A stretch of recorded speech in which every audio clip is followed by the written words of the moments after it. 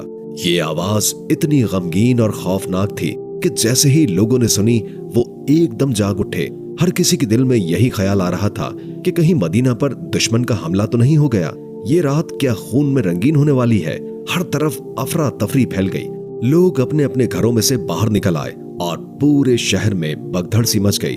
لوگ اپنے گھروں سے نکل کر یہ جاننا چاہتے تھے کہ کیا ہوا ہے اور کیا انہیں مدینے کی حفاظت کے لیے کچھ کرنا ہوگا۔ اندھیرا تھا مگر ہر چہرے پر ایک بے چینی اور خوف کی جھلک نمایاں تھی۔ اسی اثنا میں کچھ لوگ مدینے کی سرحدوں کی طرف دوڑ پڑے تاکہ یہ معلوم کر سکے کہ دشمن کہاں سے آ رہا ہے، یا پھر اگر کوئی خطرہ درپیش ہے تو اس کا مقابلہ کرنے کے لیے تیار ہو سکے۔ لیکن پھر جو منظر پیش آیا وہ ایک ایسا منظر تھا جو نہ صرف ان لوگوں کو متحیر کر گیا بلکہ یہ واقعہ مدینے والوں کے لیے ایک عظیم سبق بھی تھا۔ کیا دیکھتے ہیں کہ اللہ کے رسول صلی اللہ علیہ وآلہ وسلم حضرت ابو طلحہ رضی اللہ تعالی عنہ کے گھوڑے پر سوار تیز قدموں سے ان کی طرف آ رہے تھے۔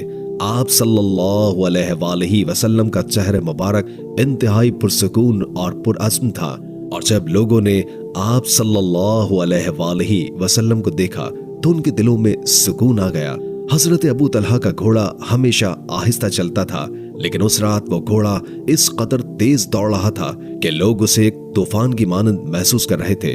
لوگوں کو دیکھ کر آپ صلی اللہ علیہ وآلہ وسلم نے اپنی مخصوص پرسکون اور میٹھی آواز میں فرمایا، تم سب لوگ اپنے گھروں کو جاؤ، خوف کی بات نہیں، محمد صلی اللہ علیہ وآلہ وسلم اکیلے ہی مدینہ کی حفاظت کے لیے کافی ہے۔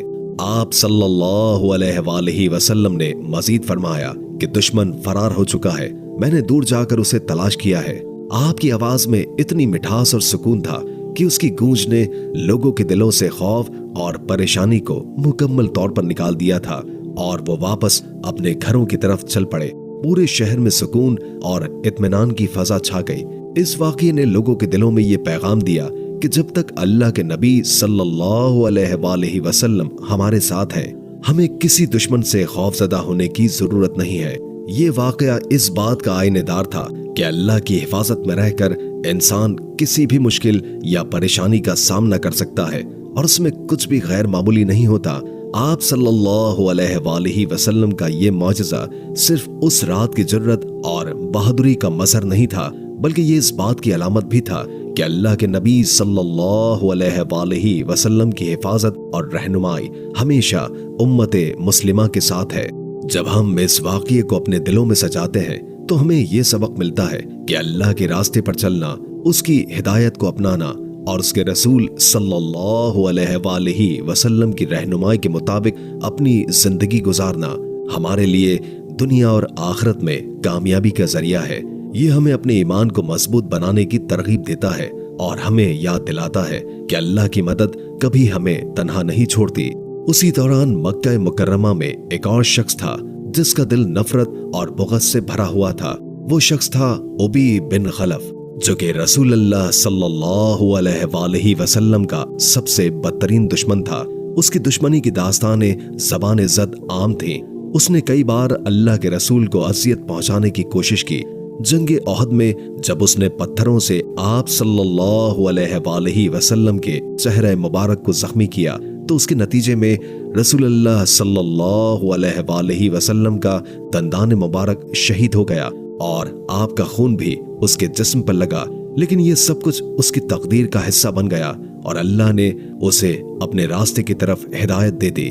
جیسے ہی اس کا سینہ نبی کریم صلی اللہ علیہ وآلہ وسلم کے خون سے رنگین ہوا، ایک عجیب انقلابی تبدیلی اس کے دل میں آئی۔ اس کے دل میں ایک نیا جذبہ بیدار ہو گیا اور اسی میدان میں اس نے اسلام قبول کیا اور کلمہ پڑھا۔ وہ جو کبھی نبی کریم صلی اللہ علیہ وآلہ وسلم کا سب سے بڑا دشمن تھا، وہ اب ان کا سب سے بڑا سپاہی بن چکا تھا۔ یہ واقعہ ہمیں یہ سکھاتا ہے کہ اللہ کا دروازہ ہر وقت کھلا ہوتا ہے اور وہ کسی بھی گناہگار کو اگر وہ سچی توبہ کرے اپنے دروازے کی طرف بلاتا ہے، اس سے یہ بھی ظاہر ہوتا ہے کہ اللہ کے رسول صلی اللہ علیہ وآلہ وسلم کی محبت اور ان کی ہدایت میں اتنی طاقت ہے کہ وہ انسان کے دل میں موجود نفرت اور بغض کو بھی محبت اور عقیدت میں بدل سکتی ہے۔